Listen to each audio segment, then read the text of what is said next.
Start হয়েছে লাইভটা।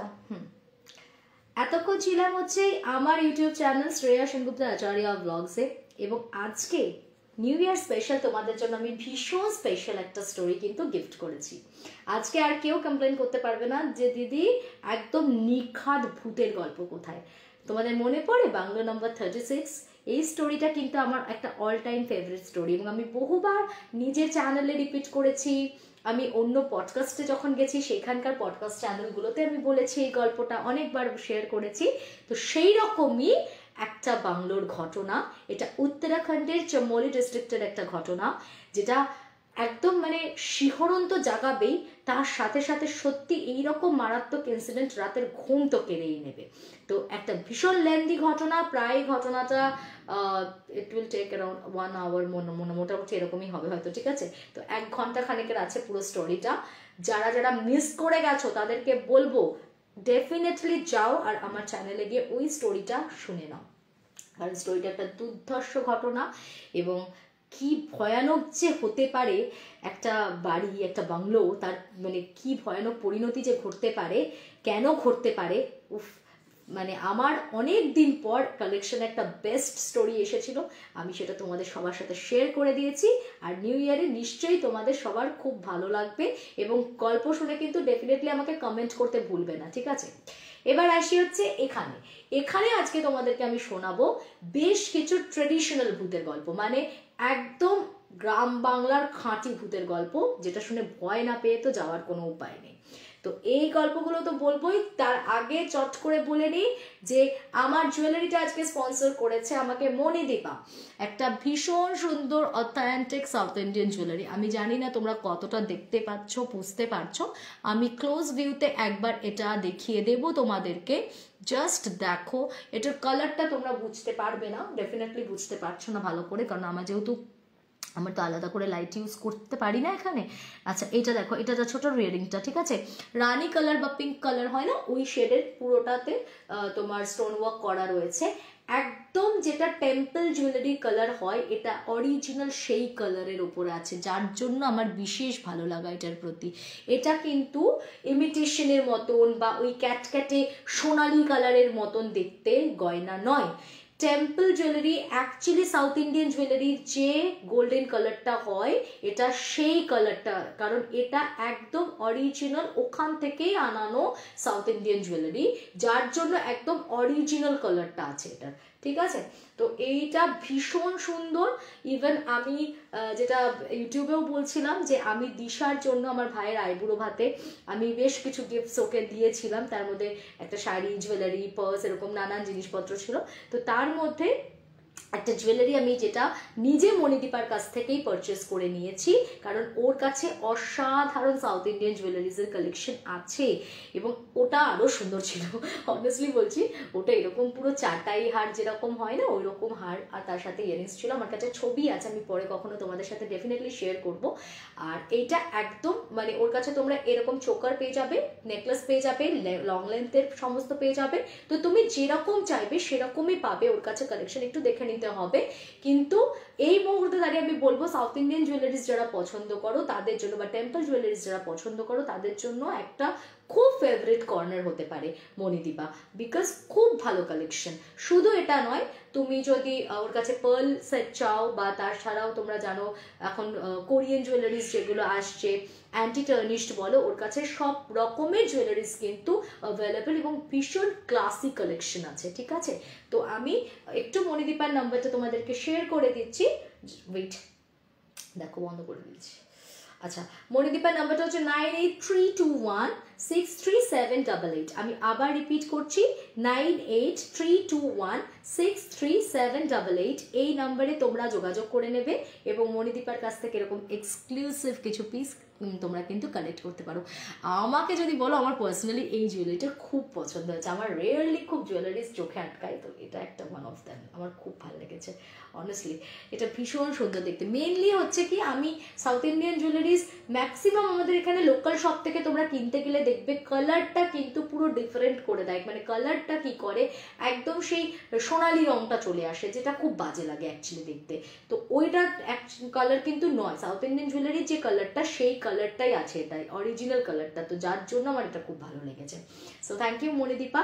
এটার প্রাইস আছে 540-50 অ্যারাউন্ড এরকম, ঠিক আছে, 550 ধরে নাও, এক্সক্লুডিং ডেলিভারি চার্জেস। এর সাথে কিন্তু ডেলিভারি চার্জেসটা থাকবে এক্সট্রা, বাট আদারওয়াইজ খুব সুন্দর দেখতে এটা।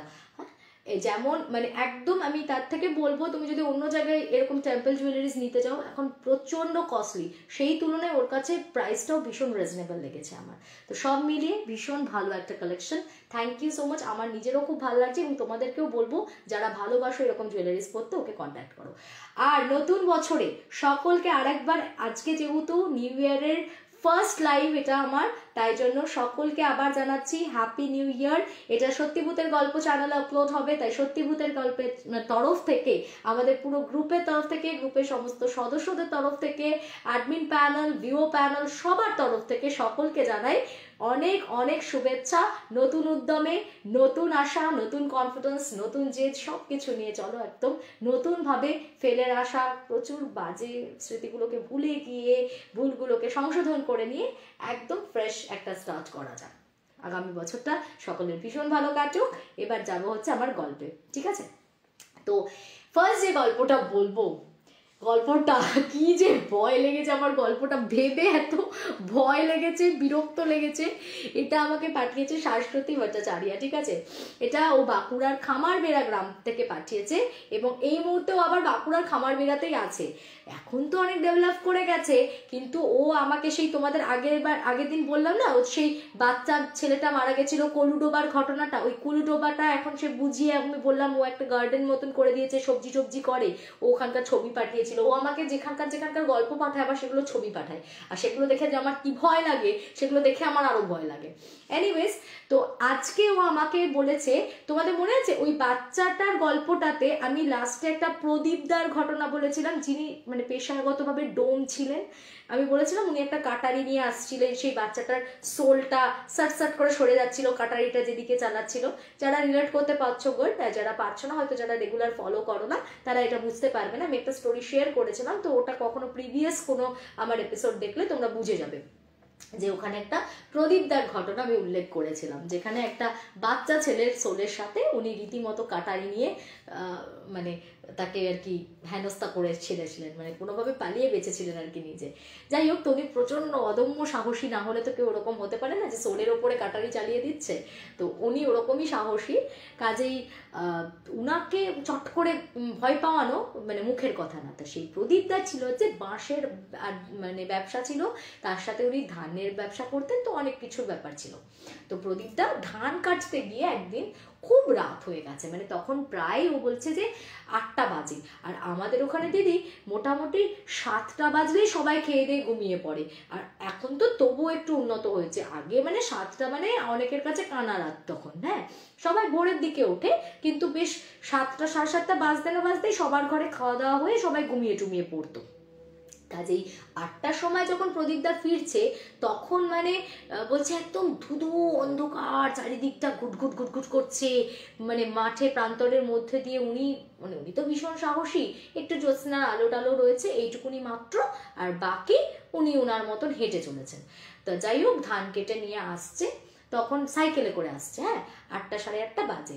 এবার উনি ফিরছিলেন হচ্ছে অন্দা বলে একটা জায়গা থেকে, খামারবেড়া গ্রাম থেকে 6 কিলোমিটার দূরত্বে সম্ভবত অন্দা বলে আরেকটি গ্রাম আছে, এবং ওই খামারবেড়া এবং অন্দা এই দুটি গ্রামের মাঝখানে কোনো একটা জায়গায় গগরা বলে একটি গ্রাম পড়ে। সেই গগরা গ্রামে বিরাট বড় একটা শ্মশান আছে। ওই গগরা শ্মশানের পাশে একটা বড় শ্মশানকালীর মন্দির আছে, খুব জাগ্রত সেটা, সেখানে নাকি দূর দূর থেকে অনেকে মানত টানত করে। তো ওই গগরা শ্মশান পেরিয়ে কিন্তু অন্দা থেকে ওনাকে খামারবেড়াতে ফিরতে হবে। তো ওই অন্দা থেকে উনি যাত্রা শুরু করেছেন টুয়ার্ডস খামারবেড়া। এবার সাইকেল নিয়ে আসছে, তখন বাজে ওই 8:30 8টা এরকম হবে। আর ওই যেখানটাতে তোমার ওই শ্মশানকালীর মন্দিরটা আছে না, বলছে ওই জায়গাটা করে দিদি অল্প একটুখানি আলো আছে, মানে ওইখানে কি হয়, মানে শ্মশান আছে। এবার ধরো শ্মশানের পাশে ওই যে আগেকার দিনে যেরকম হতো না, ল্যাম্প পোস্টে একটা করে বাল্ব ঝোলে, একদম টিমটিমে বাল্ব হলেও একটা ছোট্ট অল্প একটু আলো থাকতো, ঠিক সেরকম ওই শ্মশানকালী মন্দিরটার কাছাকাছি পাশে ওরকম একটা টিমটিমে আলো আছে। যাই হোক, উনি তো আসছেন ওনার মতো, চেনা রাস্তা, কোনো অসুবিধাই নেই, উনি জোর কদমে সাইকেল চালিয়ে যতটা তাড়াতাড়ি ফেরা যায় উনি ফেরার চেষ্টা করছেন। এবার কালী মন্দিরটা পেরিয়েও গেছেন, আলোটা মানে ল্যাম্পপোস্টের আলোটা মোটামুটি কিছু দূর পর্যন্ত তো যায়, তো যতদূর পর্যন্ত আলোটা যাচ্ছে প্রায় শেষের দিকে, মানে এবার উনি অন্ধকারের মধ্যে আবার আস্তে আস্তে ঢুকছেন, আলোর পোর্শনটা উনি ক্রস করে যাচ্ছে। ঠিক এরকম একটা সিচুয়েশনে হঠাৎ করে মনে হলো যে উনি প্যাডলিং করে যাচ্ছেন, সাইকেলটা উনি ওনার মতন চালাচ্ছেন, কিন্তু সাইকেলটা এগোচ্ছে না, পেছন থেকে যেন মনে হচ্ছে কেউ একটা সাইকেলটাকে টেনে ধরে রেখেছে। এবার মানে একটুখানি না, হঠাৎ করে ওরকম কিছু ঘটলে যতই তুমি বীর পুরুষ হও না কেন, তুমি তো একটুখানি থমকে যাবেই, তোমার ভয় তো একটু লাগবেই। মানে বুঝতেই পেরেছে যে কিছু একটা আনইউজুয়াল উনি মানে দেখতে চলেছেন, মানে উনি এটা অলরেডি বুঝতে পেরে গেছেন। বলছে এবার প্রদীপদা কি করেছে, প্রদীপদার কাছে ওই ধান কাটার কাটারি হাতে মানে একটা ছিল ঝোলার মধ্যে সাইকেলে ঝোলানো, আর তার সাথে ধানগুলোকে নিয়ে উনি যখন যাচ্ছেন আর সাইকেলটা এরকম করে শক্ত করে ধরে রেখেছে। এবার সাইকেলটাকে উনি প্যাডেল করে যাচ্ছেন পেছন থেকে, আর এগোচ্ছে না সাইকেল, একটা জায়গায় আটকে গেছে। বলছে প্রদীপদা যখন পেছনে ফিরেছে দেখছে এরকম একটা হাত দিয়ে সাইকেলটাকে কোমরে এরকম হাত দিয়ে একজন ধরে আছে, ঠিক আছে। তার তুমি যদি দেখো মানে তার এরকম যদি মাঝখান দিয়ে তাকে আমি যদি ভাগ করে দিই, হ্যাঁ দুটো ভাগে যদি তার বডিটাকে মানে একদম সমানভাবে ভাগ করা ধরি, একটা দিক একটা পার্ট পুরো থ্যাতলানো, মানে মনে হচ্ছে তার উপর দিয়ে কোনো একটা বড় গাড়ি টাড়ি বা কিছু যেন মনে তাকে পিষে দিয়ে এক পাশ দিয়ে চলে গেছে, পুরো একদম মানে একদম মানে আমাদের বডি তো সিমেট্রিক্যাল, তো এবার যার জন্য পুরো হাফ অফ দ্য বডি মনে হচ্ছে একদম থ্যাতলানো, ঠিক আছে, পুরো যেন মনে হচ্ছে কিছু একটা পিষে দিয়ে চলে গেছে। আর একটা পোর্শন একটা লোকের, মানে একটা হট্টা গট্টা বেশ বুড়িওয়ালা এরকম একটা লোকের, লোকটা একটা লুঙ্গি পরে আর একটা স্যান্ডো গেঞ্জি পরে, এই দিকের পোর্শনটা কিন্তু তার একদম ঠিকঠাক আছে, এই দিকের পোর্শনটা কিন্তু একদম একটা মানুষের মতন, আর এই দিকেরটা হচ্ছে পুরো একদম থ্যাতলানো, হাফ এরকম থ্যাতলানো, হাফ হচ্ছে একদম ঠিকঠাক একটা মানুষ। সেই রকম ভাবে এক হাত দিয়ে সাইকেল এরকম চেপে দাঁড়িয়ে আছে, এরকম করে হাসছে, আর প্রদীপদা এরকম বোকার মতো পেছন দিকে তাকিয়ে প্যাডেল করেই যাচ্ছে, সাইকেল আর এগোচ্ছে না। এবার সে কি করছে, কোমর থেকে এরকম লুঙ্গির ওই ভাঁজ থেকে একটা ওই সেই দাঁত খোঁচানো কাঠিগুলো হয় না টুথপিকের মতো বের করে, এরকম সেই খৈনি টৈনি খেলে বা গ্রামের দিকের লোকেরা দেখবে একটু পান টান খেলে যেরকম করে এরকম করে দাঁত খোঁচায়, এরকম করে দাঁতটাকে খোঁচাচ্ছে, আর এরকম ওদিকে বড় বড় করে তাকাচ্ছে, এরকম করে এরকম দাঁতটাকে খোঁচাচ্ছে, এরকম এক হাতে সাইকেলটাকে চেপে ধরে আছে, আর এরকম দাঁত খোঁচাচ্ছে এই দিকটাতে, অথচ এই পাশটা এই পুরো বডিটা কিন্তু থ্যাতলানো।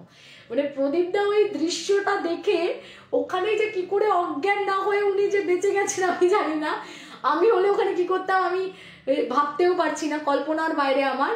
বলছে এরকম পুরো ওই একদিকটা হাফ এরকম থ্যাতলানো, অসম্ভব বাজে, মানে পুরো একদম রক্তাক্ত, পুরো মানে বোঝা যাচ্ছে কিছুটা পিষে দিয়েছে, আর একদিকে যে পোর্শনটা ঠিকঠাক আছে সেই পোর্শনটাতে এরকম ভাবে দাঁত দিয়ে এরকম দাঁতটাকে টুথপিক দিয়ে এরকম ভাবে খোঁচাচ্ছে, আর একটা প্রচন্ড ব্যঙ্গাত্মক স্মাইল, একটা প্রচন্ড ব্যঙ্গ করে যেন মনে হচ্ছে যে কি কেমন মজা, এরকম টাইপের একটা অ্যাটিটিউড নিয়ে এরকম ভাবে দাঁত খোঁচাচ্ছে, আর এরকম ভাবে ওরকম সাইকেলটা ধরে আছে।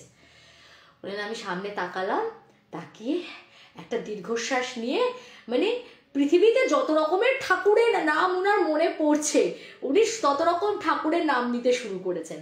এবার তারপরে মনে পড়েছে আমার পেছনে হাতে কাটারিটা ঝুলছে ধান কাটার।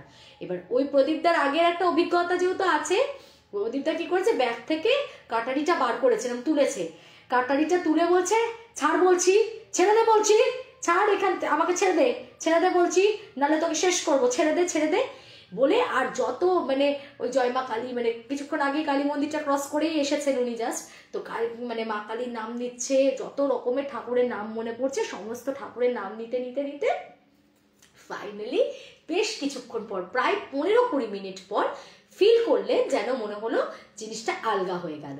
আর উনি তো এমনিতেই পা তো চালিয়ে যাচ্ছিলেন, প্যাডলিং তো করেই যাচ্ছিলেন, উনি একদম ফাস্ট ওনার সাইকেলটা চলতে শুরু করলো, উনি আর থামেননি, উনি ওই ফ্লোতে এক হাতে কাটারি ধরে আর এক হাতে কোনোভাবে সাইকেলটাকে ধরে রীতিমতো কাঁপতে কাঁপতে কোনোভাবে একদম সোজা বাড়িতে গিয়ে সাইকেল শুদ্ধ উল্টে পড়েছেন। তাড়াতাড়ি করে বাড়ি থেকে সবাই বেরিয়ে এসেছে। তো ওনার বাবা না মানে একজন খুব সিদ্ধ পুরুষ ছিলেন, মানে ওনার বাবা তান্ত্রিক ঠিক বলবো না, কিন্তু উনি একটু পুজো অর্চনা করতেন বা অনেক কিছু নিয়ম কানুন টোটকা টোটকা জানতেন। তো ওর বাবা ওকে মাথায় হাত বুলিয়ে এরকম বলছে কি হয়েছে তোর, তো বুঝতে পেরেছে, ভীষণ ভয় পেয়েছে।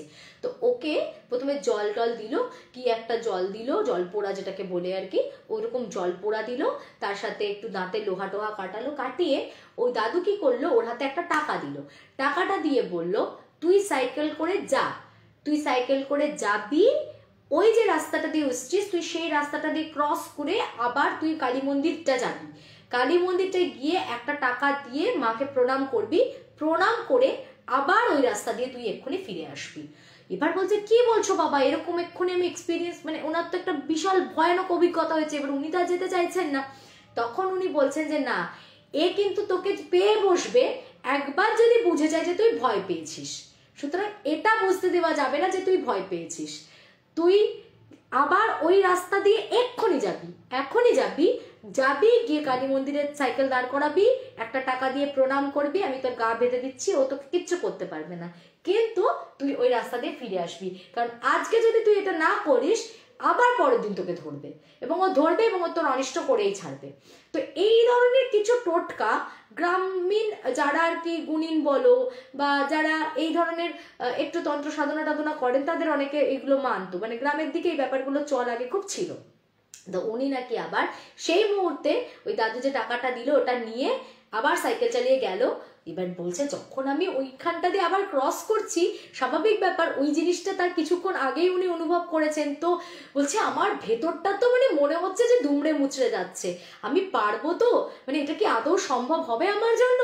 যাই হোক কোনোভাবে, কিন্তু আবার যখন গেল কোনোভাবে বলে আমি কাঁপতে কাঁপতে গিয়ে টাকাটা দিলাম, মাকে প্রণাম করলাম এবং বললাম যে আমার সঙ্গে যত খারাপ কিছু আছে সেগুলোকে তুমি আমার থেকে দূরে করো, বলে যাই হোক টাকাটা দিয়ে প্রণাম টোনাম করে মা ভালো রাখো বলে আমি বেরিয়ে এসে আবার সাইকেলে বসে চোখটা বন্ধ করে মানে প্যাডেল করছি। তারপরে না আস্তে আস্তে বাবার কথাগুলো মাথাতে আসছে, দাদু যে বলছে যে তুই ভয় পাবি না, ভয় পাবি না, ভয় পেলে কিন্তু তোকে চাগার দিয়ে বসবে। তো তখন একদম মানে বলছে আমি কনফিডেন্টলি সাইকেলের ওপর বসে একদম চোখটা ডেবা ডেবা করে জোর করে, মানে ভয় তো লাগছে কিন্তু তবু আমি চোখ বুঝবো না, চোখ খুলে আমি প্যাডেল করতে করতে করতে করতে দেখলাম স্মুথলি রাস্তাটা ক্রস করে আবার বাড়িতে চলে এসেছি। তো দাদু বলে এই যে তোর আমি ভয়টা কাটিয়ে দিলাম না, তো দেখবি তুই আর ওখান দিয়ে তোরও আসতে ভয় লাগবে না, আর ওই যাই খারাপ জিনিসটা ছিল সেই জিনিসটা আর তোকে দ্বিতীয়বার কখনো অ্যাটাক করবে না, কিন্তু এটাতে যদি ভয় পেয়ে থাকতিস তাহলে হয়তো ফার্দার আবার তোকে কোনোদিন অ্যাটাক করতো। তো এইরকম একটা ঘটনা ওই অন্দা থেকে খামার বেড়া আসার পথে ওই প্রদীপদার সাথে ঘটেছিল, ঠিক আছে। তো এটা একটা খুব ডিফারেন্ট ইনসিডেন্ট ছিল। আর একটা ইনসিডেন্ট বলি, দেখো এই জিনিসটা শাশ্বতীর নিজের সাথেই অভিজ্ঞতাটা হয়েছে। এটা ছিল হচ্ছে মানে অনেক সময় দেখবে সেই পাড়া থেকে হয় না রাতের গাড়ি বুক, মানে রাতে বাস ছাড়ে, সেই বাসে করে সবাই মিলে হয়তো দীঘা আসে, আবার পরের দিনটা সারাদিন থাকলো, এনজয় করলো, একদিন থাকলে থাকলো, না থাকলো আবার পরের দিন আবার সবাই মিলে একসাথে চলে যায়, এরকম হয় না। এবার রাতের গাড়িতে ওরকম পাড়া থেকে একবার ওদের গাড়ি ছেড়েছিল, তো সেই সময় শাশ্বতীর মায়ের সাথে দীঘা আসার প্ল্যান করেছিল। তো স্বাভাবিকভাবে সবাই ওদের বাসটাতে সবাই ওদের পাড়ার লোকরাই ছিল, পাড়ার সবাই মিলে একসাথে হই হুল্লোড় করতে করতে মজা করতে করতে যাচ্ছে। এবার মাঝরাতের দিকে একবার মানে গাড়িটা তো হল্ট করবে মিডনাইটে, তখন একবার গাড়িটা থেমেছে, থেমে এবার ওরা বলছে যে যে যে ওয়াশরুম যাবে ওয়াশরুম চলে যাও, কেউ চা বিস্কিট খাবে খেয়ে নাও, বা কেউ যদি কিছু খাওয়া দাওয়া করবে করো। তো একবার বাসটা থেমে গেছে, তো এবার ওকে আন্টি বলছে তুই নামবে, তখন ও বলছে না আমি যাবো না, আমার কোনো এমার্জেন্সি নেই, তো তুমি যাও। তো আন্টি বললো তুই তাহলে একদম বাস থেকে নড়বি না, বা বাসের একদম পেছনের দিকে পাড়ারই দুটো কাকু বসেছিল, তো বলছে দাদা ও একটু বসলো, আপনারা একটু খেয়াল রাখবেন। এবার সবাই তো পাড়ারই লোক, ওখানে অসুবিধার কিছু নেই, পাড়ার কাকুরা খুবই ভালো, ছোট থেকে দেখছে, তো বলছে যে হ্যাঁ ঠিক আছে তুমি যাও, আমরা তো আছি, কোনো অসুবিধা নেই। তো কাকুরা পেছনে একদম লাস্ট সিটটায় বসে দুজনে গল্প করছে দুটো কাকু, আর বাসের বাকি সবাই নেমে গেছে, বাস পুরো খালি হয়ে গেছে। এবার ও বলছে যে আমি হঠাৎ করে, বাচ্চা মানুষ তো বলে আমি জানো তো দিদি নিজের খেয়ালে এমনি মানে এদিক ওদিক দেখছি, কথা বলতে মানে মানে নানান কথা নানান কিছু মাথায় চলতে থাকে, যেরকম আমাদের একা বসে থাকলে বাচ্চাদের মাথায় কত কিছু চলে। বলছে আমার এখনো মনে আছে চলতে চলতে আমার হঠাৎ না চোখ পড়েছে আমাদের থেকে একটু ডিস্টেন্সে একটা বাস দাঁড়িয়েছিল, ঠিক আছে। আমাদের থেকে মোটামুটি ধরো 2 হাত দূরে আবার একটা বড় বাস, ওরকম ভলভো বাসগুলো যেরকম হয় ওরকম একটা ভালো বড় বাস দাঁড়িয়েছিল, কিন্তু মানে জানলাগুলো না ওই এমন কাচের নয়, মানে এক একটা কাঁচ দেওয়া থাকে যেগুলোতে তুমি ভেতর থেকে বাইরেটা দেখতে পাবে, কিন্তু বাইরে থেকে ভেতরটা দেখতে পাবে না, কিন্তু ওইরকম কাঁচ ছিল না, এটা বাইরে থেকে ভেতরটা দেখা যাচ্ছিল, এমনি সিম্পল কাঁচ দেওয়া ছিল। তো বলছে যে আমি এরকম একটা দেখছি যে কাঁচের পাশে একটা মেয়ে বসে আছে, বলে আমি আজও জানি না যদি আমার তার সাথে ডাইরেক্ট আই কন্ট্যাক্ট হতো আমি তাহলে ওই মুহূর্তে কি করতাম, বা আমি মানে আদৌ আর আজকের দিনে তোমাকে গল্পটা বলার জন্য থাকতাম কিনা। আমি দেখছি একটা মেয়ে বসে আছে দিদি, মেয়েটার মুখটা পুরো পোড়া, মেয়েটার চোখ দুটো পুরো সাদা, মানে চোখে কোনো মনই নেই। আমি না হঠাৎ করে এদিক ওদিক দেখছি, বাচ্চা মানুষ এরকম ভাবে ওরকম ভাবে এদিক ওদিক নড়বড় করতে করতে ফট করে আমার চোখটা গেছে, আমার না চোখটা ওখানে আটকে গেছে। আমি পরিষ্কার দেখছি আমাদের পাশেই একদম বাসটা দাঁড়িয়ে আছে, এবং আমি যে সিটটাই বসে আছি ধরো সে একটু স্লাইড ডায়াগোনালি বসে আছে, মানে ও পাশের বাসটার ও যেখানে যে সিটটায় বসে আছে তার থেকে হয়তো একটা সিট একটু আগে বসে আছে, কিন্তু বাসটা এমন ভাবে দাঁড়িয়ে আছে ও কিন্তু মেয়েটার ফেসটা অলমোস্ট পুরোটাই দেখতে পাচ্ছে, হয়তো একটু স্লাইড এই পোর্শনটা দেখতে পাচ্ছে না, বাকি এই পার্টটা পুরোটা দেখতে পাচ্ছে। প্রথমে তাও ঠিক আছে, হয়তো ভেবেছে যে অনেক সময়তেই মানে, আর ওরকম পোড়া হলে কি হবে, পোড়া হলেও কেউ তো আর ওরকম বাসে করে পোড়া মুখ নিয়ে উঠবে না, সে তো নিশ্চয়ই মানে শুকিয়ে যাওয়ার পরে উঠবে। বলছে প্রথমেই আমার যেটা চোখে পড়েছে যে একদম পোড়া, মানে টাটকা টাটকা পোড়া, গ্যাদ গ্যাদ করছে যেরকম পুরো মুখটা, ওইরকম একটা জ্বলন্ত মুখটা, আর তার সাথে না চোখ দুটো পুরো সাদা। সেই জিনিসটা কিন্তু আমার দিকে তাকিয়ে না, সেই জিনিসটা বাসের বাইরে ওই যেখানে দোকানে সবাই খাওয়া দাওয়া করছে, নিচে সবাই আছে, ওই ওই দিকটাতে সে তাকিয়ে আছে।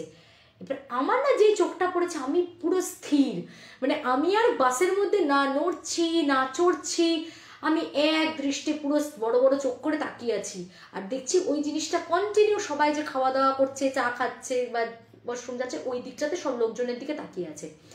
এবার থাকতে থাকতে বলছে সব থেকে আমার ভয় লেগেছে, একটা লোক এলো, লোকটা এলো এসে কি করলো, মানে ঠিক যে সিটটাতে মেয়েটা বসে আছে আমি দেখলাম লোকটা ঢুকলো, মানে ধরো ওখানে 3টে সিট আছে পরপর পরপর, একদম লাস্ট মানে উইন্ডো সাইডে মেয়েটা বসেছিল, ওই লোকটা কিন্তু একদম স্মুথলি ঢুকলো, ঢুকে ওই মেয়েটার ওপর বসে পড়লো, মানে অ্যাজ এ মেয়েটার কোলে বসে পড়লোর মতন, কিন্তু মানে মেয়েটার কোলে মানে মেয়েটা যদি একটা রক্ত মাংসে গড়া মানুষ হতো তাহলে তোর কোলে বসতো, কিন্তু লোকটা ধপাস করে সিটটার উপর বসে পড়লো, মানে মেয়েটা নেই, মেয়েটা পুরো হাওয়া, মানে পুরো মানে ও বুঝতে পারলো যে মেয়েটা ভ্যানিশ হয়ে গেল, মানে লোকটা মেয়েটার উপর বসে পড়লো, ও কিন্তু দেখতে পাচ্ছিল মেয়েটা বসে আছে, মানে লোকটা কিন্তু এলো কোনো বিকার নেই, লোকটা হয়তো কিছুই যেন দেখতে পাচ্ছে না, বা লোকটার কোনো মানে মনেই হয়নি যে ওখানে কেউ বসে আছে, লোকটা ক্যাজুয়ালি ঢুকলো, ওপরে ব্যাগ ট্যাগ রাখলো, জলের বোতল থেকে জল টল খেয়ে জলের বোতল লাগাতে লাগাতে লোকটা ধপাস করে বসে পড়লো সিটের মধ্যে, মানে মনে হলো যেন মেয়েটা বসে আছে মেয়েটার মধ্যে মিশে গেল লোকটা, বোঝাতে পারছি আমি। বলছে আমি না ওটা দেখে আমার রীতিমতো আমি তখন থর করে কাঁপছি, তাহলে আমি এতক্ষণ এটা কি দেখছিলাম, মানে পুরো মুখটা ছিল একদম গ্যাদগেদে পুরো পোড়া, তার সাথে পুরো হোয়াইট কালারের দুটো চোখ, মানে একটা মনি তো থাকে মানুষের, চোখের কোনো মনি নেই। বলে আমি দিদি প্রচন্ড ভয় পাই, আমার ধুম জ্বর চলে এসেছিল, মানে মা এসে যখন বসেছে আমার পাশে আমি মাকে জড়িয়ে ধরে পুরো হাউ হাউ করে কাঁদছি যে এটা আমি কি দেখলাম। এবার আমার এতটা ভুল হবে, কিন্তু মানে ওটা একটা হাওয়ার মতন, যেন প্রথমে তাও বুঝতে পারিনি, যখন লোকটা এসে বসলো না যেন মনে হলো লোকটা পুরো মিশে গেল ওই জিনিসটার সাথে, মানে একটা হাওয়া যেন ছিল জিনিসটা, কিন্তু একটা ওরকম অতটা ইলিউশন হয় একটা অত ছোট বাচ্চা মেয়ের। বলে আমি আজও ওই দৃশ্যটা ভুলতে পারি না, আমি এখনো না আমার চোখ বন্ধ করলে মাঝে মাঝে ওটা মনে করলে আমি ভয়ে আমার কেঁপে ওঠে তো বুকটা, তো আমি ভীষণ ভীষণ ভয় পেয়েছিলাম, আমার ধুম জ্বর এসে গেছিলো, কোনো মতে ট্রিপটা তো সেরকম আমি এনজয়ও করতে পারিনি, এসে মা আমাকে বা ঝাড়িয়ে টাড়িয়ে দিয়েছিল, তো তারপর যাই হোক আর কোনো এমনি কনসিকুয়েন্সেস কিছু ছিল না। আর আমার একটা আজও আমার এখনো ভয় লাগে একটা জিনিস ভাবলে, যে ইনকেস আমার ওর সাথে আই কন্ট্যাক্ট হয়ে যেত, আমি যদি ওর চোখের দিকে তাকিয়ে নিতাম তাহলে কি হতো, মানে ও যদি আমার দিকে তাকাতো আমি বোধহয় ওখানেই হার্ট ফেল করে মরে যেতাম, মানে আমি বাঁচতামই না, আমি শিওর। তো এই একটা ঘটনা সত্যি মানে শাশ্বতী বলছে আমি ভীষণ ভয় পেয়েছিলাম। আর একটা লাস্ট ইনসিডেন্ট বলছি, এটাও খুব ভয়ানক, কিন্তু এটা একটু অন্য রকমের বলতে ওই ওদের পাড়াতেই ওর এক বন্ধু আছে, সেই বন্ধুর মার নাম হচ্ছে সন্ধ্যা আচার্য। তো সেই সন্ধ্যা দিয়ে একদিন দুপুরবেলা উনি একটা ওই আগেকার দিনের মতো না খেজুরের ওই চাটাই পাতা বিছিয়ে ঘুমাতো সবাই, তো উনি একদিন এরকম দুপুরবেলা পুরো চুলটাকে এলিয়ে ছেড়ে দিয়ে ওরকম একটা খেজুরের চাটাই বিছিয়ে দিয়ে শুয়েছেন। শুয়ে ঘুম থেকে ওঠার পর থেকে কারোর সাথে কথা বলছে না, সন্ধ্যের পর থেকে যেন একটা গুম মেরে বসে আছে। তো সবাই জিজ্ঞেস করছে এই তোমার কি হয়েছে, খালি বলছে কি যা যা বলছি, একদম আমার কাছে আসবি না, যা বলছি চলে যা চলে যা এখান থেকে। হ্যাঁ, তো প্রথমে সবাই ভেবেছে, গ্রামের দিকের মানুষেরা তো ইউজুয়ালি বুঝতেই পারে যে এটা একটা নর্মাল কেস নয়, তো একজন একটা হাতুড়ে গুণিন ছিল আর কি ওখানে কাছেই থাকতে, তো সেই গুণিনকে ডেকে ডেকে নিয়ে এসছে, বলছে যে দেখো এরকম করছে, তো সে একটু জল পোড়া নুন পোড়া এইসব দিয়েছে, ঠিক আছে, তো তাতেও কিছু হচ্ছে না। সেটা যত রকম হচ্ছে, মানে উল্টে না সেই গুণিনকে এমন করে চোখ রাঙাচ্ছে, বলছে যা তুই এখান থেকে, যা বলছি, তুই এসছে আবার আমাকে ছাড়াতে, যা এখান থেকে, তাড়িয়ে দিচ্ছে। সবাই ভাবছে এরকম ভূতে ধরেছে ভূতে ধরেছে। তারপর একজন বড় মানে মাপের একজন গুরুদেবকে আনা হয়। সেই গুরুদেব এসেছে যখন, সে একটু শান্ত হলো, শান্ত হয়ে বলছে বসুন। তো বসলো, দিয়ে তখন বলছে এগুলো কি ঠিক হচ্ছে আমার সাথে?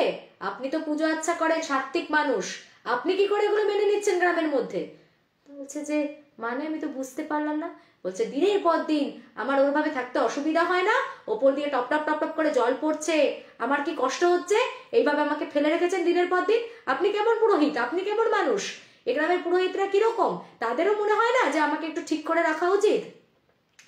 তখন ওরা বুঝতে পারে যে ওদের গ্রামে কিন্তু যেহেতু ওটা ক্ষেত খামারে ভর্তি, তো ওখানে ক্ষেত্রপালের পুজো হয়, এবং ওই যে ক্ষেত্রপালের মন্দিরের চালটা ছিল সেটা কদিন যাবতই ফুটো হয়ে গেছে। এবার গ্রামের লোকেদের যা হয়, সবাই মিলে আজ সারাচ্ছি কাল সারাচ্ছি, কেউ দায়িত্ব নিয়ে করছে না, এই করতে করতে বেশ কিছুদিন কেটে গেছে। ওই রকম বৃষ্টি হচ্ছে, ঝড় হচ্ছে, ভেতরে টপ টপ টপ টপ করে জল পড়ছে। ওই যে ক্ষেত্রপালের পুজো হয়, সেই ক্ষেত্রপাল উনি হচ্ছেন অ্যাকচুয়ালি ক্ষেত্র রক্ষাকর্তা। হ্যাঁ, যেখানে চাষবাস কেন্দ্রিক সব জায়গাতে কিন্তু দেখবে ধর্মরাজের ক্ষেত্রপালের পুজো আচ্ছা হয়। তো সেখানে ওই ক্ষেত্রপালের পুজো হতো, মানে ওইটা ওই গ্রামের কিন্তু খুব বড় একটা ফেস্টিভ্যাল ইভেন্ট, ওখানে খুব বড় করে ক্ষেত্রপালের পুজো হয়। কিন্তু এই যে ওনার চালটা যে ভেঙে গেছে বা ফুটো হয়ে গেছে, অনেকদিন ধরেই ওরা সারাচ্ছে না গ্রামবাসীরা আর কি। তো ওই ক্ষেত্রপালই ওকে ধরেছিল। প্রথমে ওরা ভেবেছিল ওটা কোনো ভূতের খপ্পরে পড়েছে, ওটা কোনো ভূতে ধরেছে। অনেকক্ষণ ধরে ওই নুন পোড়া জল পোড়া ওই ট্রাই করেছিল, কিন্তু প্রথম তান্ত্রিকটা বুঝতে পারেনি যে ওটা আসলে কি। পরবর্তীতে গুরুদেব আসতে ও একটু শান্ত, আর গুণিনকে তাড়িয়েও দিয়েছে, মানে গুণিনের সাথে কোনো কথাও বলেননি নিজে থেকে। ওই পুরোহিত মশাই আসতে, গুরুদেব আসতে, তারপরে উনি স্থিরভাবে বলেন যে আমার চালটা 1 সপ্তাহের মধ্যে ছাড়ানো চাই, তা না হলে কিন্তু আমি ক্ষেতের পর ক্ষেত উজাড় করে দেবো। তখন সবাই বলেছে মানে তুমি ক্ষমা করো আমাদেরকে, আমাদের ভুল হয়ে গেছে। সঙ্গে সঙ্গে সেই ডেকে পরদিন থেকে মন্দিরের কাজ শুরু হলো। একদম মানে মন্দিরের চাল যখন সুন্দর হয়ে গেল, তখন মেয়েটিকে বলছে যে এবার সব ঠিক আছে? তখন বলছে হ্যাঁ, আর যেন কোনোদিন এরকম ভুল না হয়, আমাকে এইভাবে ফেলে রাখবি না, বলে সাথে সাথেই মেয়েটা অজ্ঞান। তারপরে মেয়েটা আবার একদম নর্মাল সুস্থ হয়ে গেছিল। কিন্তু ওই চালটা ঠিক করানোর জন্য মানে ক্ষেত্রপাল নিজে ভর করেছিলেন একজনকে।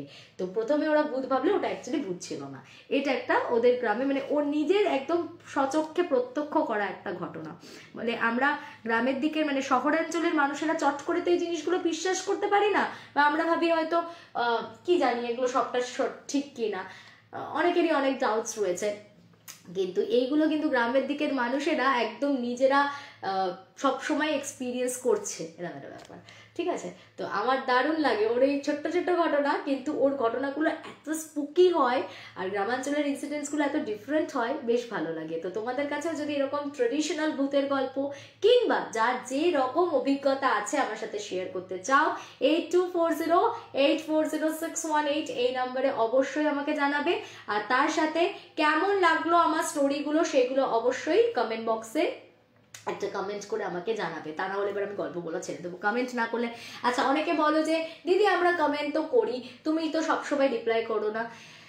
একটা কথা তোমাদেরকে আজকে খুব প্রাণ খুলে বলছি, হ্যাঁ বছরের প্রথম দিন তো তাই বলছি যে আমি সত্যি হয়তো সবসময় সব কমেন্টে মানে ফেসবুকে বলো, ইউটিউবে বলো, হোয়াটসঅ্যাপে বলো, সবাইকে ইনস্টাগ্রামে যদিও একদমই করি না, আমি একদমই অ্যাক্টিভ নই ইনস্টাতে, আমার ভালো লাগে না ইনস্টাগ্রাম অ্যাপটা, অ্যাকচুয়ালি পছন্দই করি না আমি, মানে এত মানে রাবিশ লাগে আমার পুরো একদম ওই অ্যাপটা, সত্যি কথা বলতে। যতই ফলোয়ার্স বাড়ুক বা কিছু, হয়তো ওগুলোতে খুব ফাস্ট ফলোয়ার্স ইনক্রিজ করা যায় বা কিছু, বাট অ্যাকচুয়ালি ওটা আমার ভালো লাগে না করতে। তবু আমার প্রোফাইল তো আছে, যাই হোক সেখানেও টেক্সট আসে। তো সব কিছু মিলিয়ে কি হয়, এতগুলো প্ল্যাটফর্মে সবার সব কমেন্টের রিপ্লাই করা, ঘর সংসার করে, রান্নাবাড়ি সামলে, বরকে অফিস পাঠিয়ে, দুটো বাচ্চাকে স্কুল কলেজ করিয়ে, সরি এখনো কলেজে ওঠেনি, সরি স্কুল করিয়ে, টিউশন করিয়ে, তোমার মনে হয় যেটা সম্ভব একটা মানুষের পক্ষে? তো তোমরা প্লিজ রাগ করো না, অনেকেই আমাকে এই জিনিসটা কমেন্ট করে, তুমি রিপ্লাই করো না, কিন্তু জানবে কি আমি হয়তো সবসময় রিপ্লাই না করলেও হ্যাঁ আমি কমেন্টগুলো কিন্তু সব রিড করি। আজকেই সকালে যেমন আমি রিপ্লাই করতে পারিনি, কিন্তু আমি ঠিক পড়েছি সব কমেন্টগুলো, কিন্তু আমি অন্তত একবার মানে রান্না করতে করতে আমি গো থ্রু করে দিই। আমি আজকে দেখেছি নাসির আহমদ বলে একজন আমাকে আমেরিকা টেক্সাস থেকে, উনি বোধহয় টেক্সট করেছেন, উনি আগেও মনে হয় আমাকে একবার টেক্সট করেছিলেন, আমি জানি না আমি তখন রিপ্লাই করতে পেরেছিলাম কিনা, কিন্তু আজকে আমি লাইভেই তোমাদের বলছি যে আমি ওনার কমেন্টটা পড়েছি। উনি মানে মিডল এজের একজন মানুষ এবং উনি এই মুহূর্তে ব্রেস্ট ক্যান্সারে আক্রান্ত। তো উনি ওখানে লিখেছেন যে শ্রেয়া তোমার প্রত্যেকটা গল্প আমার ইন্সপিরেশন, বা আমি প্রত্যেকদিন তোমার গল্পটুকু মানে এই নির্যাসটুকু পেয়ে আমি হ্যাপি, এটা হচ্ছে ওনার মেন কথা আর কি, যে আমার গল্প শুনে ওনার এই ক্রাইসিস মোমেন্টটাকে উনি একটু, এই যে স্ট্রাগলটা উনি করছেন, সেই যুদ্ধটা লড়ার কোথাও শক্তি পাচ্ছেন, বা আমি ওনাকে এই টাইমটা সাপোর্ট দিতে পারছি, এন্টারটেন করতে পারছি আমার গল্পের মাধ্যমে, এটা আমার কাছে অনেক বড় প্রাপ্তি। সো ইটস নট দ্যাট যে আমি কমেন্ট পড়ি না, আমি কমেন্ট পড়ি, আমি সবকটা কমেন্টে এবং মাথাতেও রাখি এবং তাদের প্রতি নিজের অন্তর থেকে শ্রদ্ধা জ্ঞাপনও করি সবসময়, কিন্তু হয়তো আমি সেগুলো কখনো রিপ্লাই করে উঠতে পারি না। আজকে আমি নাসির আহমেদ সম্ভবত ছিল ওই প্রোফাইলটা, আমি হয়তো রিপ্লাই করতে পারিনি, কিন্তু আমার একদম মন ছুঁয়ে গেছে এবং আমি কিন্তু নামটা সমেত কমেন্টটাও পুরো একদম মনের মধ্যে আমার গেঁথে গেছে। তো আমার ভালো লাগা, এটা আমার ইন্সপিরেশন। তোমরা যখন একটা কমেন্ট করে দাও না, আমার তখন মনে হয় যে না, ওই মানুষগুলো তারা তো ওয়েট করছে আমার জন্য, তাহলে আমাকেও তাদের জন্য ভালো ভালো কিছু কন্টেন্ট নিয়ে আসতে হবে, আমিও তাদের জন্য একটা মানে একটা মোটিভেশন পাই যে চলো ভালো কন্টেন্ট কালেক্ট করি, তোমাদের সামনে প্রেজেন্ট করি। So that's it. হ্যাঁ আমি মানছি আমি সবসময় রিপ্লাই করতে পারি না, I am really sorry for that, but please তোমরা তার জন্য কেউ রাগ করো না, ঠিক আছে? হ্যাঁ এক্স্যাক্টলি, কারোর পক্ষে সব রিপ্লাই করা সম্ভব হয় না, লিখছে তিশা। হ্যাঁ এক্স্যাক্টলি তিশা, তুমি তো নিশ্চয়ই বুঝবে, তুমিও একটা যথেষ্ট বিজি লাইফ লিড করো, সংসার আছে, তোমারও কি সুন্দর হ্যান্ডক্রাফটস, মানে তুমি জানো ক্লে জুয়েলারিজ বানায়, তো ওরও একটা বিজনেস আছে, তো সব কিছু মিলিয়ে এটা সম্ভব হয় না সব সময় করা।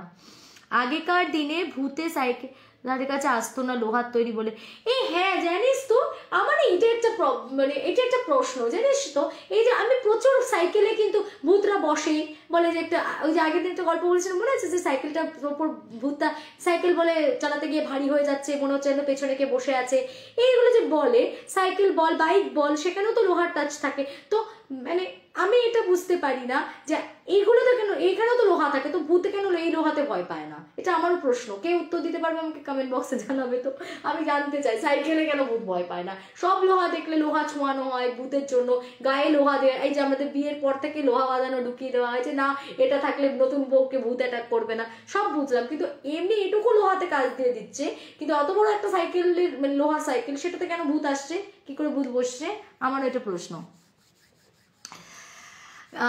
ডিম্পল লিখছে কি তোমার গল্প কি স্টার্ট হয়ে গেছে? আমার গল্প স্টার্ট হয়ে ইভেন আমার গল্প শেষ হয়ে গেছে, ঠিক আছে? আজকে আমি ইউটিউবেও তোমাদের জন্য প্রচুর একটা বড় ইন্টারেস্টিং গল্প, একটা বাংলোর গল্প সেন্ড করেছি, তো তোমরা শুনো অবশ্যই, যেটা মিস করে গেছো ভীষণ ভালো লাগবে। আচ্ছা আদিশীল লিখছে হাই ম্যাম কেমন আছেন? ভালো আছি। আচ্ছা আজকে যখন গল্প করছি কথা প্রসঙ্গে একটা কথা বলে দিই, আদি আমাকে কদিন আগে ফোন করেছিল, আদির একটা ছোট্ট খুবই ছোট্ট একটা এক্সপিরিয়েন্স, কিন্তু ওর খুব ভালো লেগেছে এটা, তো সেই জন্য ফোন করেছে, বলে সেই সময় যেন ও শিলিগুড়ি থেকে বিলং করে, তো ও হাওড়া থেকে এসেছিল পরীক্ষা দিতে, এখানে কোথাও ওর সিট পড়েছিল, সরকারি চাকরির পরীক্ষা দিচ্ছিল তখন, আর বলছে আমি ওখান থেকে একটা ট্যাক্সি নিলাম, তো প্রথমে না ট্যাক্সিওয়ালাটা মানে আমাকে নিতে চাইছিল না, যাই হোক তারপরে নিল আমাকে, যাই হোক নিল। আরো দুজন, একটা হাজব্যান্ড ওয়াইফ কাপেলও এসেছিল এক্সাম দিতে, তো ওরা উঠলো বলে ওদের সাথে আমাকেও নিল, মোটামুটি একই রুটে পড়বে সেই কারণে। এইবারে বলছে দিদি যখন চলছে কোথা কোথা দিয়ে ভেতর ভেতর দিয়ে নিয়ে যাচ্ছে, আমরা এবার চিনতে পারছি না, এত সুনসান এত ফাঁকা রাস্তা। এবার তখন না আমি আর ওই পেছনের ভদ্রলোক শুধু চাওয়াচাই করছি, চোখ চাওয়াচাই করছে, আমি সামনে বসেছি, ওরা দুজন পেছনে বসেছে, যে কোথায় নিয়ে যাচ্ছে রে। আমরা বারবার বলছি যে কোথায় নিয়ে যাচ্ছেন, কোথায় নিয়ে যাচ্ছেন। তো বলছে কি চুপ করে বসো, চুপ করে বসো, ঠিক নিয়ে যাচ্ছি, ঠিক নিয়ে যাচ্ছি, করতে করতে করতে করতে ঠিক মানে যথাস্থানে ওদেরকে পৌঁছে দিল। ইভেন বলছে আমাকে বললো একটা জায়গায় নিয়ে গিয়ে, দেখছি তখন আবার আমরা জমজমাট রাস্তায় চলে এসেছি, একটা জায়গাতে দেখছি তখন হাওড়ার বাস যাচ্ছে, আমাকে বললো গাড়ি থেকে নামো, নেমে দৌড়ে গিয়ে বাসটা ধরে নাও, মিস করো না। এবার আমি নেমে বলছি যে টাকা দিতে যাব, কত টাকা দেবো, বলছে কিছু টাকা দিতে হবে না। আমিও তোমাদের সময় একটা সময় প্রচুর চেষ্টা চালিয়েছিলাম, আমিও ভালো মানে কলেজ থেকে পাস আউট, কিন্তু দেখো আজকে ভাগ্যের নিয়তে আমি পাইনি। তো আমি জানি এই স্ট্রাগল পিরিয়ডটা কেমন যায়, এত যেই সময়টা চাকরি পাচ্ছি না, কতটা প্রবণতা থাকে একটা চাকরি পাওয়ার তাগিদ থাকে। তো I can understand the feelings. তো তুমি চলে যাও, তোমায় কোনো টাকা দিতে হবে না। তো ও বলছে যে আমি না সত্যি আমার কাছে এত কেন স্পেশাল একটা ফিলিং, বিকজ আমি এখনো পর্যন্ত এত ভালো মানসিকতার এত বড় মনেরও মানুষ হয় আমার কাছে, তো মানে এখন তো এগুলো আমাদের ভাবনার বাইরে চলে গেছে, সেই জন্যই হয়তো এতটা টাচ করেছে ওকে ইনসিডেন্টটা। আর একটা জিনিস যেটা ও বললো যে আমরা অনেক সময় কিন্তু ইনিশিয়ালি অনেককে মিসআন্ডারস্ট্যান্ড করি। এই স্টোরিটার মধ্যে কিন্তু এই আর একটা মোড়ক আছে, সেটা হচ্ছে যে অনেক সময় ইনিশিয়ালি আমরা যদি মানুষকে জাজ করে নিই না, তাকে ভালো করে এ টু জেড না জেনেই একটা মন্তব্য করতে হয়, করে দিলাম। মন্তব্য করতে তো ট্যাক্স লাগে না, কিন্তু আমরা যদি আরেকটু ভালো করে মানুষটাকে একটু জানি, তাহলে হয়তো দেখবো যে আমাদের প্রথমে যে মানে আমরা যেটা জল্পনা কল্পনা করে নিয়েছিলাম, হয়তো সেই মানুষটা তার থেকে অনেকটাই ডিফারেন্ট। মানুষটাকে একটু জানার চেষ্টা করি, তারপরে বরং জাজ করি। তো ইনিশিয়ালি কাউকে দেখে আমাদের উচিত নয় যে চট করে একটা মন্তব্য করে দেওয়া যে সে ভালো বা খারাপ, বা তাকে জাজ করে নেওয়া। একটু আমার মনে হয় সময় দেওয়া দরকার, একটু বোঝা দরকার যে অ্যাকচুয়ালি মানুষটা কেমন। তো হচ্ছে আমিও সেদিন একটা জিনিস শিখলাম, যে আমি চট করে মানে ভেবে নিয়েছিলাম কত কিছু, যে বাবারে কি না কি হতে চলেছে, কি খারাপটা না করতে চলেছে আমাদের সাথে, আমরা রীতিমতো ভয় পেয়েছিলাম। কিন্তু সত্যি কথা পরে যে এইরকম একটা এন্ডিং হবে আমি ভাবতেও পারিনি। উল্টে আমাকে বললেন তোমার টাকা দিতে হবে না, যাও চলে যাও, দৌড়ে গিয়ে বাসটা ধরে নাও, অনলাইন মিস করে যাবে। আমি চলে এলাম। তো এটা খুব স্পেশাল ফিলিং ছিল আদির জন্য। আদি আমায় বলেছিল দিদি তুমি কখনো চাইলে শেয়ার করো, তো আমি শেয়ার করে দিলাম। শিলিগুড়ি থেকে এটা পাঠিয়েছে আমাকে। ওকে, আচ্ছা নেক পিসটা ডিটেলস মেসেজ করিস তো, নেক পিসটার ডিটেলসটা শর্মিষ্ঠা দি আমি একটু বলে দিচ্ছি, পরে যদি আমার ইনকেস খেয়াল নাও থাকে। এটা আমাকে মণিদীপা থেকে নেওয়া, এটা একটা সাউথ ইন্ডিয়ান একদম অথেন্টিক সাউথ ইন্ডিয়ান যেটা হয় জুয়েলারি, তো এটা সেই একটা অথেন্টিক সাউথ ইন্ডিয়ান জুয়েলারি। দেখো তুমি কালারটা দেখলে বুঝতে পারবে এটা ভীষণ সুন্দর, একদম ওখান থেকেই আনানো। ওর কাছে হিউজ কালেকশন আছে এরকম জুয়েলারিসের। এটার প্রাইস হচ্ছে 550 এক্সক্লুডিং ডেলিভারি চার্জেস। ওকে, আর ওর নাম্বারটা হচ্ছে 9832163788। আবারও রিপিট করছি 9832163788। এই নাম্বারে ওকে তোমরা কানেক্ট করতে পারো। ওর কাছে প্রচুর সুন্দর সুন্দর জুয়েলারিজের কালেকশন পেয়ে যাবে, ঠিক আছে? তো তাও আমি তোমাকে যদি পার্সোনালি আমি জানি না মাথা থেকে বেরিয়ে যাবে কিনা, যদি বেরিয়ে যায় তাই বলে রাখলাম, যদি পারি আমি তোমাকে টেক্সট করে দেবো, ঠিক আছে? আদি লিখছে thank you, you are most welcome. আমি দেখো আমি কারোর এক্সপিরিয়েন্সটাই ছাড়ি না, কিন্তু আমি যে কোনো কথা প্রসঙ্গে হলেও আমি ছোট ছোট এক্সপিরিয়েন্স অনেক সময় শেয়ার করে দিই, কারণ আমাদের প্রত্যেকটা অভিজ্ঞতা থেকে কিছু না কিছু শেখার আছে, তাই না বলো? এই তোমার অভিজ্ঞতাটা থেকে আমি একটা জিনিসই শিখেছি, এমনিতেও আমি কখনোই সেটা করি না, আমি কখনোই মানে ওই অ্যাট এ গ্লান্স দেখেই একজনকে দেখে কোনো মন্তব্য করলাম, আমি যাকে চিনিই না তাকে নিয়ে কোনো মানে মন্তব্য চট করে করি না। বাট আমি এটা দেখি সোশ্যাল মিডিয়াতে বিশেষ করে, বা ধরো আমাকে যারা চেনেও অনেক ভালো করেও চেনে, বাট তারপরেও তাদের কাঠিবাজি করার শখ তো আমার পেছনে থেকেই যায়। তো তাদেরকে সবসময়তেই দেখতে থাকি যে মন্তব্য করতেই যায়। এখন আর একটা জিনিসটা ভালো হয়েছে না, আমার যা এখন লেভেল অফ কনফিডেন্সটা মানে বুস্টেড হয়ে গেছে, এটা হয় তোমাদের ক্যাপাসিটি। আমি তো মানে একদম তোমাদের তোমাদের কাছে কৃতজ্ঞ। মানে আমার লাইফে যদি 10টা নেগেটিভ পার্সন থাকে, 90টা ধরো আমার কাছে রয়েছে পজিটিভ পার্সন, এবং তারা আমাকে এত সারাদিন শ্রেয়াদি তুমি ভালো, আই লাভ ইউ শ্রেয়াদি বলে বলে বলে বলে প্যাম্পার করে করে আমাকে এমনটাই ভরিয়ে রাখে, ওই 10টা মানুষের খারাপ জিনিস আমার কানে ঢোকারই জায়গা থাকে না। So I am really thankful to all of you যারা আমাকে এত ভালোবাসা দেয়। মানে আমি একটা সময় যতটা ডিমোটিভেটেড হয়ে যাচ্ছিলাম, আমাকে তোমরা উল্টে কতটা ইন্সপায়ার করে দিয়েছো, কত মোটিভেট করেছো তোমরা নিজেরাই জানো না। এই জন্যই আমি সবাইকে বলেছি তোমরা কমেন্ট করে দিও, বিকজ ওগুলো আমি রিপ্লাই করি না করি, বাট ওগুলো আমার জন্য অনেক মানে রাখে। তো আমি ওগুলো সব যখন পড়ি না, তো আমার যখন ওই একটা খারাপ কমেন্ট, ঠিক আছে ইগনোর, আমার মানে গায়ে লাগে না। আমি এত স্মার্ট কবে হয়ে গেছি আমি নিজে জানি না। মানে আগে একটু হলেও খারাপ লাগা থাকতো, বা অন্তত এক বেলা অন্তত মাথায় চলতো কথাটা। এমনিতেও আমি একটু বদল কমই এইসব লোকজনের ব্যাপারে, বাট তবু আজকে সকালে একটা মানে দেখলাম কি একটা হিজিবিজি মার্কা সেই আজে বাজে কিছু লিখেছিল, আমি ইভেন পুরো কমেন্টটাও পড়িনি। মানে বিশ্বাস করে আমি এতটাই মানে কনফিডেন্ট হয়ে গেছি এখন যে আমাকে বাজে বলেছে মানে লোকটাই বাজে, পড়বোই না তোর কমেন্টটা। এক লাইন পড়লাম, দেখলাম ফালতু কমেন্ট লিখেছে, ডিলিট করে ব্লক করে ছেড়ে দিলাম। মানে আমি এখন এরকমই হয়ে গেছি, এখন কোনো টাসলেও যায় না, কাউকে নিয়ে কোনো মন্তব্যও করি না। তো এই কনফিডেন্স লেভেলটা এই জায়গাটাতে আমাকে নিয়ে এসেছে তোমরা, তো এটার জন্য আমি সত্যি খুব থ্যাঙ্কফুল। আচ্ছা, অমৃতা লিখছে welcome sweetheart. You people আমাকে সত্যি কথা এতটা প্যাম্পার করো সারা দিন ধরে, আর তুমি তো করোই দিদি, তোমার উপর আমি সত্যি মানে তুমি আমাকে ছোট ছোট ব্যাপারেও ফোন করে করে এত বুস্ট করো। Thank you so much. আচ্ছা, ইমা কে লিখেছে এটা আমাকে? অরিয়ন। এই তোমার আসল নামটা কি গো? আসল নামটা লেখো, না হলে তোমার কমেন্ট পড়বো না। কাঠিবাজি করছি, পেতনি কি রানী। ওকে, না তুমি আমাকে সবসময় ভালো কমেন্টই করো, কিন্তু তোমার আসল নামটা আমি জানি না, তো আসল নামটা লেখো তুমি। আচ্ছা, ত্রিশিতা মুখার্জি লিখছে তোমার লাইভ ইউটিউবে দেখছিলাম, আবার এফবিতেও পেয়ে গেলাম। ওকে, শর্মিষ্ঠাদি কি লিখছে, তুই আমায় যা সাপোর্ট করিস এটা আলাদা রিলেশন আমাদের, কত কিছু লোকে বলেছে আমায়, তুই জাজ করিসনি। ও ওরকম অনেক কিছু বলে, আমি এইসব পলিটিক্স বুঝি। মানে আমার সাথে অ্যাকচুয়ালি এই শর্মিষ্ঠা দিয়ে আমি কলেজ ছিলাম, তো ঠিক আছে, আমার আবার এই গুণটা আছে, সেটা হচ্ছে যে ধরো আমার দোকানে দুজনের নামে বলছে, বাট আনটিল আনলেস আমি পার্সোনালি কারোর থেকেই কোনো বাজে এক্সপিরিয়েন্স না করছি, আমি কারোর ব্যাপারে মানে কারোর অন্য কারোর মন্তব্য একটু আমি কাউকে জাজ করি না বা মোটিভেটেড হই না। এটা আমি মানে একদম আমি এরকমই, ঠিক আছে। আমি এটা শর্মিষ্ঠাদি ঠিকই বলেছে। মানে একটা সময় যখন আমি একটা সার্কেলের মধ্যে ছিলাম, তো তখন হয়তো এই দিদির এগেনস্টেও আমাকে আরও অনেকে ছিল, আমি মানে কাউকে মেনশন করছি না এক্স্যাক্টলি, বাট হ্যাঁ তারা অনেক সময় অনেক খারাপ মন্তব্য করেছে বা দিদিকে নিয়ে অনেক জাজমেন্টাল কথাবার্তা বলেছে, আমি শুনেছি। কিন্তু আমি তার সাথে এতটাই ভালো, এতটাই ক্লোজ, তো আমার তাকে জাজ করার কোনো জায়গা নেই। আমার কিন্তু দুজনের সাথেই সম্পর্ক খুব ভালো অ্যাকচুয়ালি, মানে আমার কোনো রিজন নেই কারোর সাথে কোনো ঝামেলা করার। তো আমি বাট হ্যাঁ তোমার সাথে একটু স্পেশালি রিলেশন হয়ে গেছে আমার তারপরে। আচ্ছা, আখি দাস লিখছে, চুমকি লিখছে চিনতে পেরেছো আমাকে? মানে কেন, মানে তোকে আমি পার্সোনালি চিনি সেটা বুঝতে পারছি না, সরি। আর চিনতে পারিনি। তোমার শালটার প্রাইস কত বলবে প্লিজ? এটা আমি কাশ্মীর থেকে নিয়ে এসেছিলাম, এটা পশমিনা। তো ওখানে এটা কত নিয়েছিল আমার ঠিক মনে নেই। এটা কিন্তু অরিজিনাল পশমিনা না, এটা সেমি পশমিনা। এটা সেমি পশমিনা। এইগুলোর প্রাইস যাচ্ছে প্রবাবলি ওই 5000 এর রাউন্ড যাবে। আর তুমি যদি অরিজিনাল পশমিনা নাও, ওটা যাবে হচ্ছে তোমার ওটা তোমার অনেক রেঞ্জের আছে। আমার শাশুড়ির জন্য একটা নিয়ে আসা হয়েছিল অরিজিনাল পশমিনা, তো সেটা তবু একটু কালারফুল ছিল। ওগুলো 10,000 এর অ্যাবাভও থাকে, ঠিক আছে, ওগুলো তুমি অনেক কালার পাবে, কিন্তু সেগুলো না বড্ড ডাল দেখতে হয়, ওগুলো বয়স্কদের জন্য। ধর অরিজিনাল পশমিনা যেটা আছে ওই ধূসর কালারের হয়, মানে একদম অরিজিনাল পশমিনা ওইটাই হয়, বুড়োদের জন্যই হয় ওগুলো।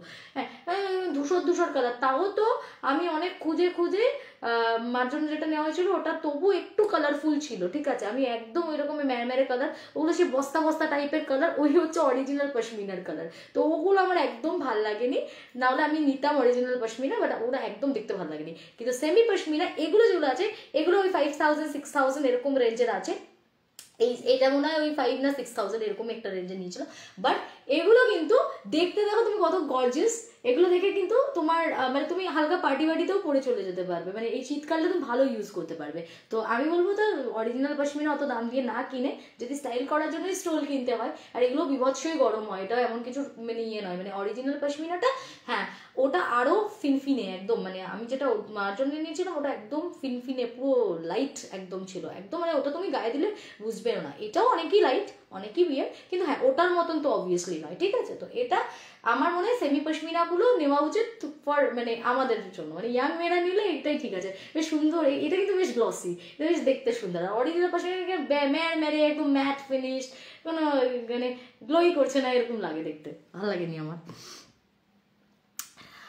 আচ্ছা, স্মিতা লিখছে আমি তোমার কথা বলার ভঙ্গিমা অত্যন্ত ফ্যান, তোমার অনেক পডকাস্ট দেখতে চাই স্পিরিচুয়াল অ্যান্ড প্যারানর্মাল ভৌতিক অভিজ্ঞতার, আমি এই ধরনের বিষয় নিয়ে পড়াশোনা করতেও ইচ্ছুক। স্মিতা লিখছে ওকে, থ্যাংক ইউ। আমি ফার্স্ট টাইম তোমার লাইভ জয়েন করলাম, প্রতিদিন অফিসে বসে তোমার গল্পগুলো শুনি। পায়েল ঘোষ লিখছে ওয়েলকাম টু মাই শো। আচ্ছা,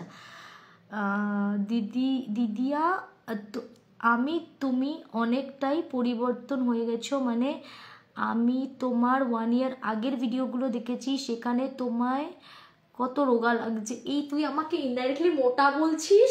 হ্যাঁ, বছরের শুরুতে এই সব কমেন্ট করলে না আমি ব্লক করে দেবো, এগুলো করবি না। বলছে কি তুমি পরিবর্তন হয়ে গেছে, আমি ভাবলাম ভালো কিছু বলবে, কোথায় বলবে দিদিভাই 1 বছর আগে তুমি একটুখানি মনে হতো তাও তুমি একটু ইনকনফিডেন্ট, বা তোমার মনে হতো যে অন্যের কথা তুমি অনেক বেশি চিন্তা করো, এখন তুমি অনেক বেশি কনফিডেন্ট হয়ে গেছো, এরকম কিছু বলবে। আমার লিখেছে তুমি 1 বছর আগে রোগা ছিলে, তুমি মোটা হয়ে গেছো। এই না ব্লক করে দেবো, আমি পড়বোই না তোর কমেন্ট, যা বদমাইশ কোথাকার।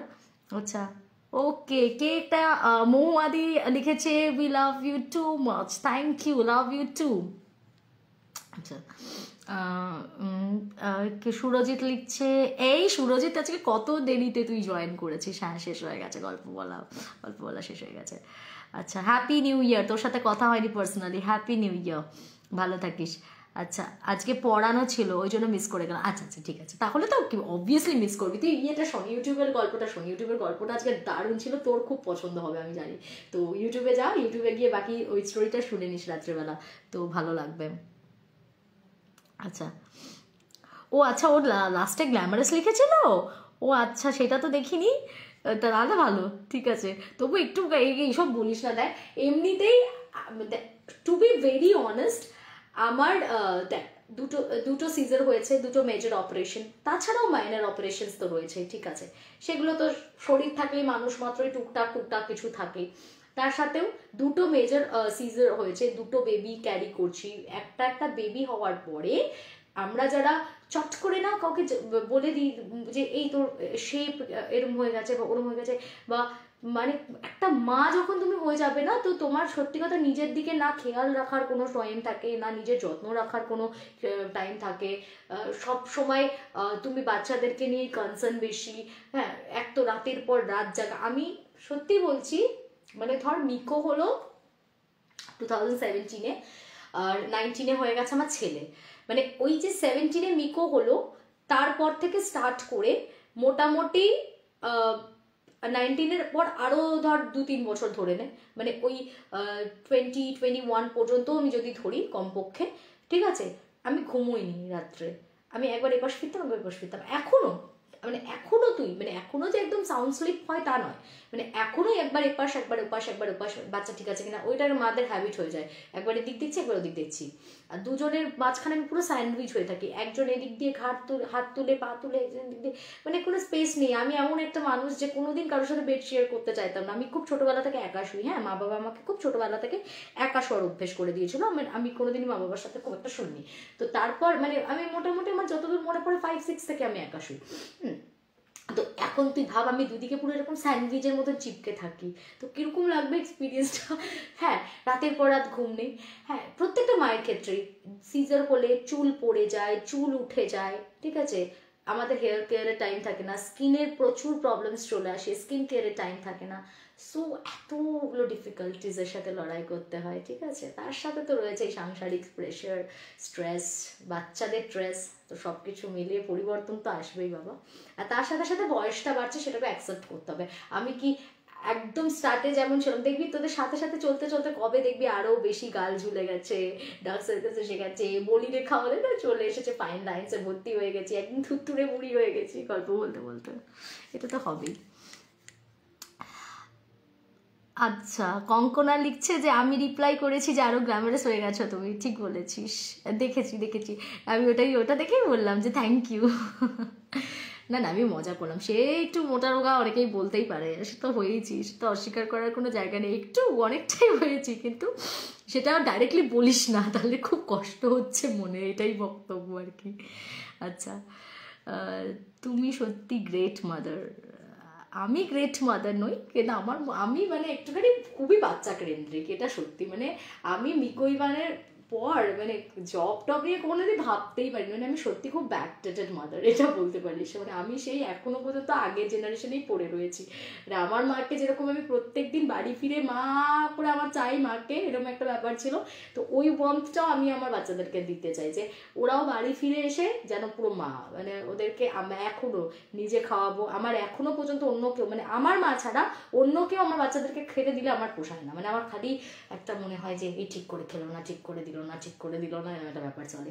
মানে আমি নিজে ছাড়া আমার বাচ্চাদেরকে কারো হাতে খেতে দেবো না, কাউকে কিছু করতে দেবো না, কিচ্ছু না। আমার একমাত্র আমি নিজে করি, আমার মা, আর একজন ট্রাস্টেবল হচ্ছে আমার রূপালিদি, এই তিনজন। মানে রূপালিদি যেহেতু একদম ছোটোবেলা থেকে ওদেরকে হাতে করে করেছে, তো ওকে তো আমাকে ডিপেন্ড করতে, ওই তখন থেকে ওর ওপরে আমার ভরসাটা হয়ে গেছে। বাট এই তিনটে মানুষকে ছাড়া আমি সত্যি কথা কাউকে, মানে আজ পর্যন্ত স্নান করিয়ে তেল মাখিয়ে কোনো কিছু কাজ দিয়ে আমি শান্তি পাইনি। আমার সমানে মনে হয় যে না, খামতি থেকে গেল, আমি করবো, এই ব্যাপারটা আছে আমার একটু।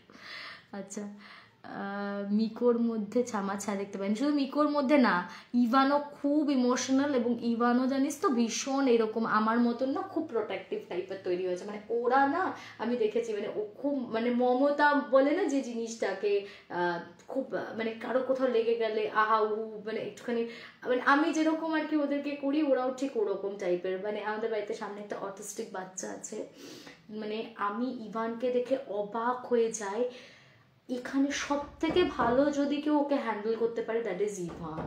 মানে পুরো ওরা বুঝতে পারে একে অন্যকে।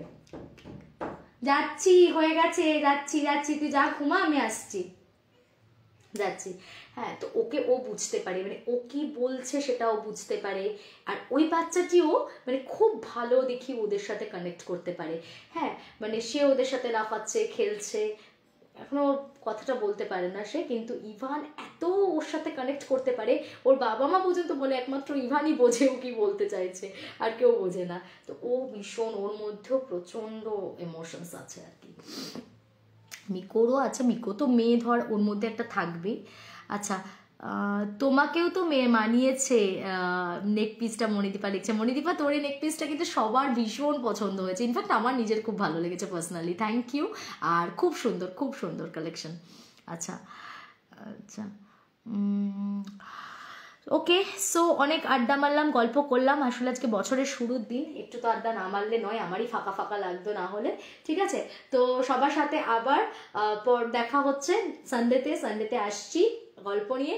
আচ্ছা, সানডের পরের যে নেক্সট উইকটা আসছে একটু বলে দিই, তার পরের উইকে আমরা একটু ঘুরতে যাওয়ার প্ল্যান করছি কোথাও। তো এখনো পর্যন্ত ইয়েট নট ডিসাইডেড এক্স্যাক্টলি কি হতে চলেছে, কোথায় কি প্ল্যান করছি, বাট মন যখন টেনেছে পাহাড় তো যেতেই হবে। মানে পাহাড়ে আমাদের মাঝে মাঝে টানে, আর আমরা দৌড়ে দৌড়ে পাহাড় চলে যাই। তার মধ্যে আমার অ্যানিভার্সারি আসছে, তো অ্যানিভার্সারি গিফটও হয়ে যাবে ওটা একটা, তো মানে যেতে তো হবেই।